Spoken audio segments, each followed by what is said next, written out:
नमस्कार मेरे प्यारे भैया बहनों एवं समस्त विद्यार्थियों। मैं राहुल गर्ग शुक्ला आपको अपनी एसएसटी की क्लास में बहुत ही अधिक हार्दिक स्वागत एवं अभिनंदन करता हूं।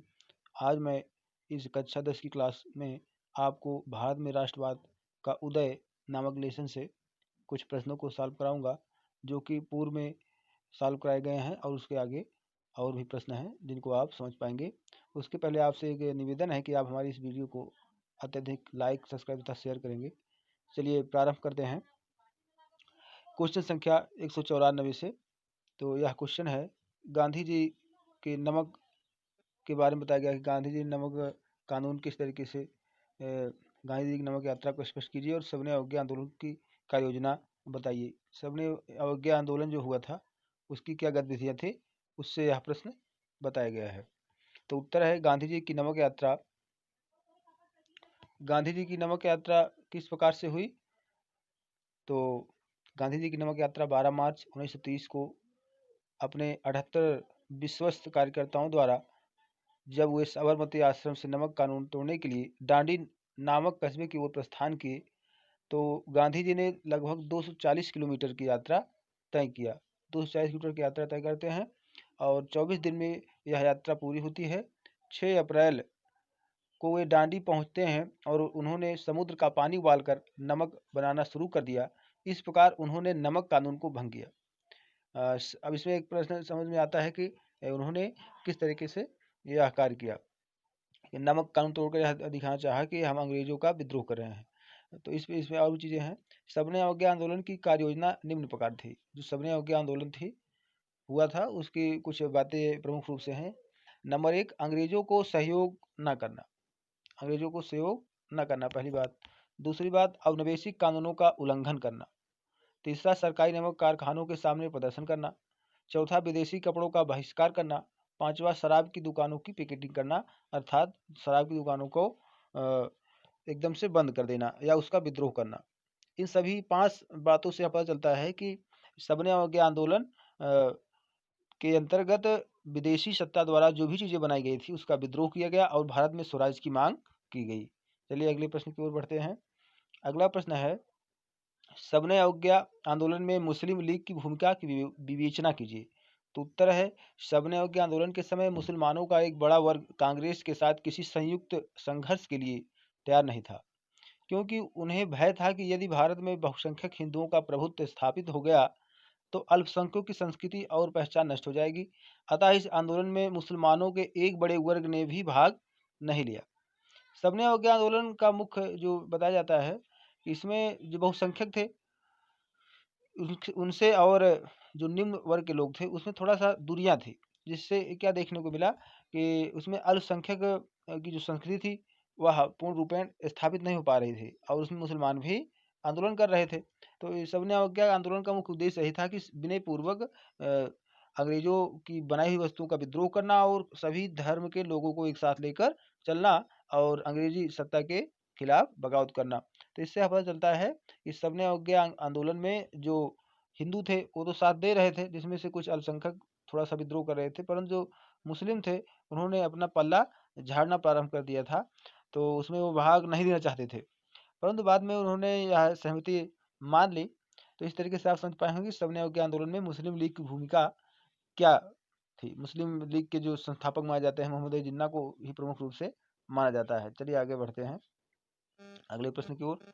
अगला प्रश्न है, सबने अवज्ञा आंदोलन में दलित वर्ग की भूमिका का विवेचना कीजिए। ये बहुत ही महत्वपूर्ण प्रश्न है कि जो सबने अवज्ञा आंदोलन चलाया गया उसमें जो दलित वर्ग थे, एससी कास्ट के लोग थे, शेड्यूल कास्ट जो थी, अनुसूचित जनजातियां थी, उन्होंने किस प्रकार से उसमें अपनी भूमिका निभाई थी। तो आप समझ पाएंगे कांग्रेस ने दीर्घकाल तक दलितों की समस्याओं पर ध्यान नहीं दिया, क्योंकि वह रूढ़िवादी सवर्ण हिंदू सनातन पंथियों से भयभीत थी।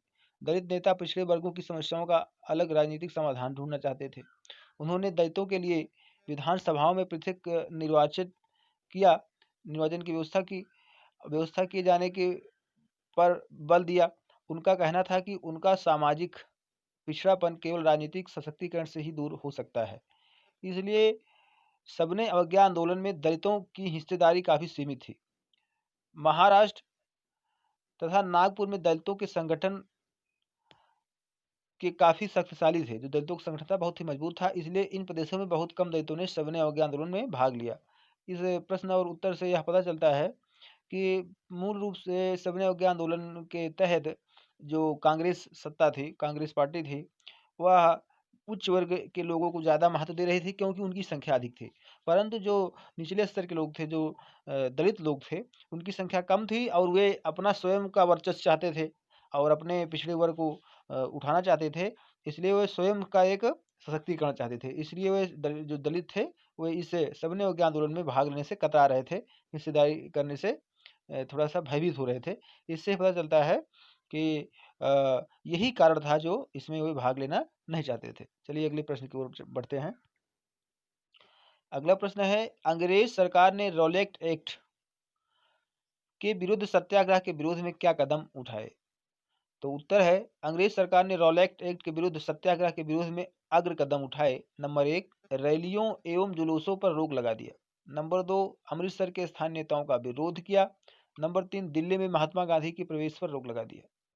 रॉलेट एक्ट जो था, जो 1919 में पारित किया गया था, जिसका मुख्य उद्देश्य था कि भारतीय जो लीडर्स हैं, जो अंग्रेजी सत्ता का विद्रोह कर रहे हैं, उनके खिलाफ कार्रवाई किया जाए।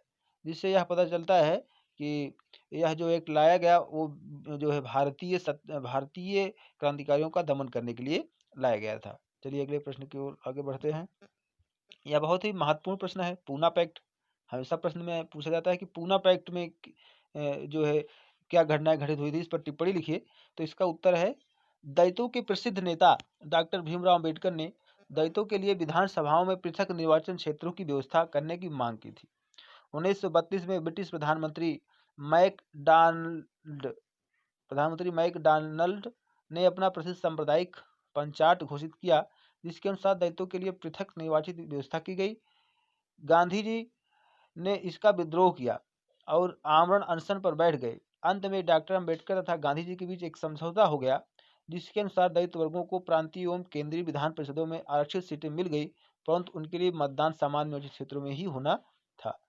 पूना पैक्ट का अर्थ यही है कि जो दलित नेता भीमराव अम्बेडकर थे, वो यह चाहते थे कि विधानसभाओं में भी जो दलित वर्ग है उनको एक विशेष स्थान दिया जाए और मतदान करने तथा जो भी उच्च वर्गीय लोगों को मिलता है, जो भी सुविधाएं मिलती हैं, वह भी एक निचले स्तर के लोगों को मिले। इसलिए प्रधानमंत्री मैकडॉनल्ड जो एक सांप्रदायिक पंचायत घोषित किए गए थे, उनके लिए उनका विद्रोह किया गया, जो कि महात्मा गांधी के द्वारा अनशन पर बैठे। परंतु अंत में क्या हुआ कि दलितों को सभा में आने के लिए जो है मानवीय रूप से परिषदों में आरक्षित सीटें प्रदान की गई और अंततः यह जो समझौता रहा उसमें डॉक्टर अंबेडकर और महात्मा गांधी के बीच हुआ, जो कि एक पूना पैक्ट के नाम से यह मशहूर हुआ। पूना पैक्ट जो है के नाम से यह बहुत ज़्यादा मशहूर हुआ। इसको हम पूना पैक्ट के रूप में एक प्रकार से कह सकते हैं, जो 1932 में प्रधानमंत्री मैकडॉनल्ड ने अपना प्रसिद्ध सांप्रदायिक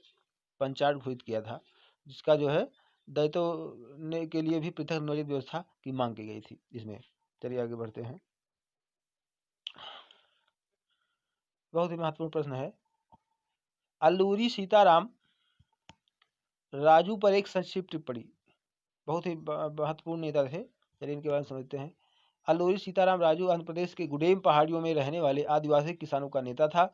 उन्होंने लोगों को खादी पहनने तथा शराब छोड़ने के लिए प्रेरित किया, लेकिन उनकी मान्यता थी कि भारत अहिंसा के बल पर नहीं बल्कि केवल बल प्रयोग के द्वारा ही स्वतंत्र हो सकता है। 1924 में राजू को फांसी दे दी गई। ये एक विशेष प्रकार के क्रांतिकारी थे जो अल्लूरी सीताराम थे। तो इनके खिलाफ अंग्रेजों ने बगावत किया और ये आंध्र प्रदेश के गुडेम पहाड़ियों में एक आदिवासियों के लीडर थे, जिन्होंने क्या किया था कि खादी पहनना और शराब छोड़ने के लिए लोगों को प्रेरित किया और ये अंग्रेजी सरकार का विद्रोह कर रहे थे। इसलिए 1924 में इन्हें फांसी दे दिया गया अंग्रेजी सरकार द्वारा। तो इससे पता चलता है कि अल्लूरी सीताराम भारतीय क्रांतिकारी थे और ये जो है एक महत्वपूर्ण लीडर थे, जिन्होंने जो शराब छोड़कर खादी पहनने के लिए प्रेरित किया था जो पहाड़ी लोग थे। इसलिए इनको एक महत्वपूर्ण लीडर भी कहा जा सकता है उस समय। चलिए आगे प्रश्न की ओर बढ़ते हैं। अगला प्रश्न है, गांधी इरविन समझौते पर कब हस्ताक्षर हुए?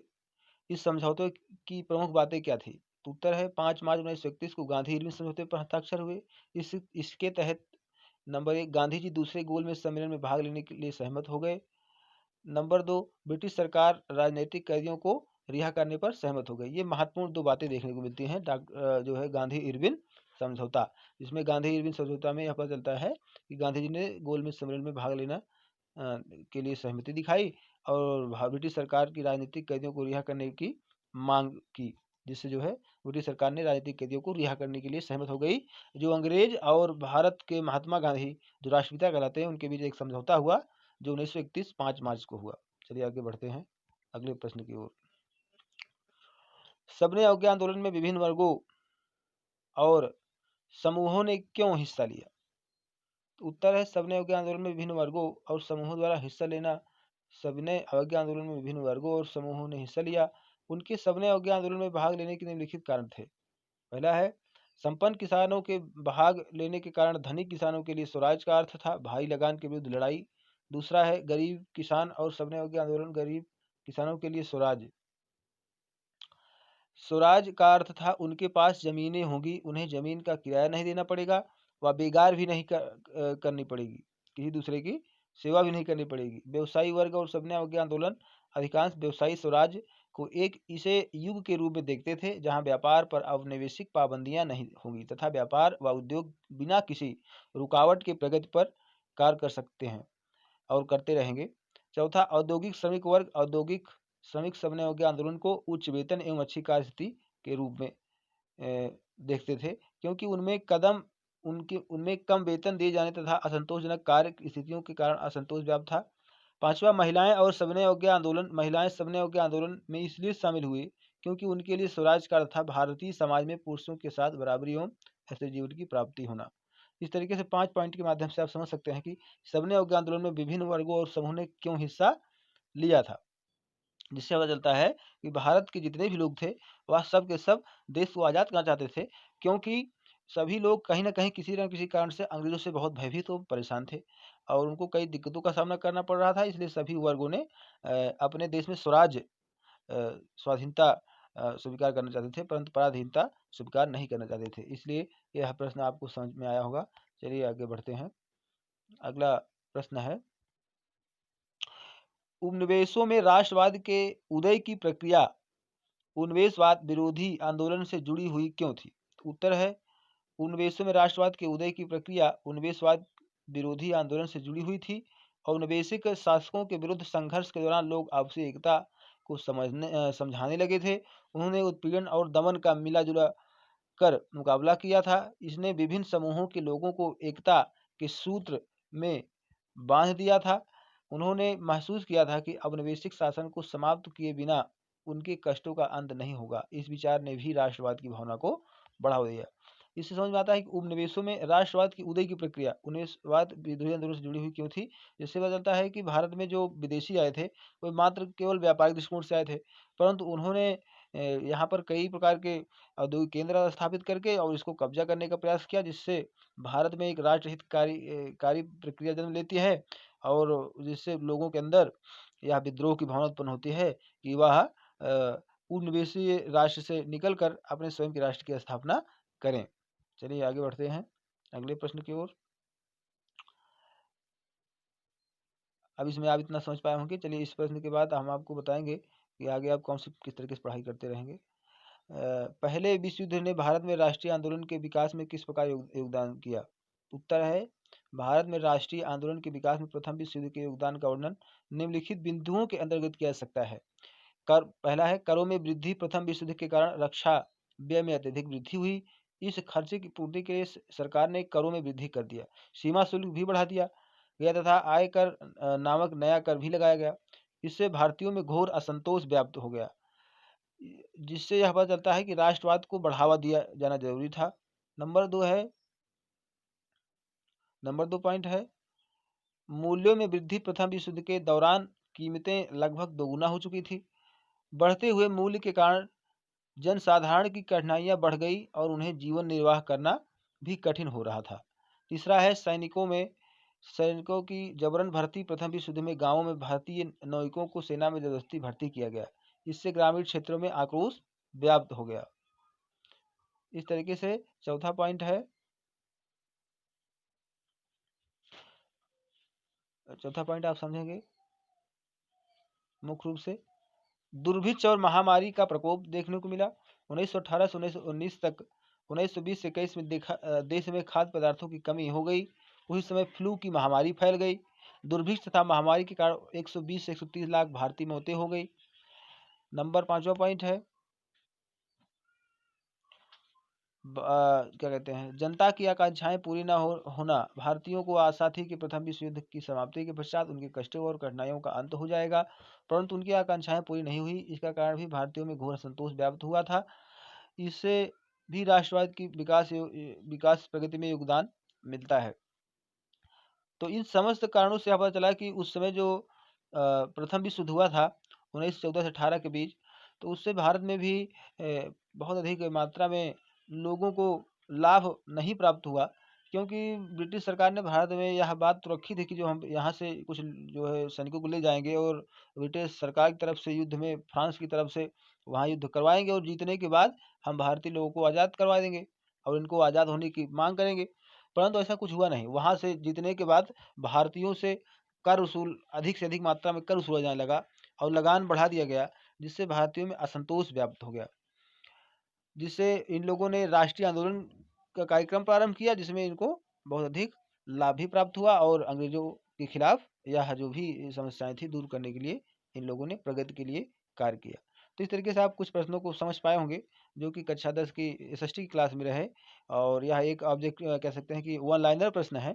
इसमें कुछ विस्तृत उत्तरीय भी प्रश्न रहे। मैं आपको बता दूं कि आपके पास बहुत ही अधिक समय नहीं है।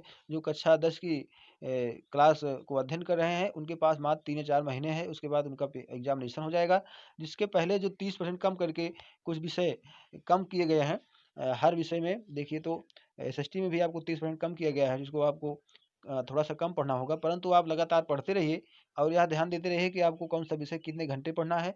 टाइम टेबल का ध्यान देते हुए जो भी प्रश्न उत्तर कराए जा रहे हैं उसका ठीक तरीके से अध्ययन करें और अगली वीडियो का इंतजार करते रहें। इस वीडियो को आप अधिक से अधिक लाइक शेयर तथा सब्सक्राइब करें। जय हिंद, जय भारत, वंदे मातरम, जय मातृभूमि।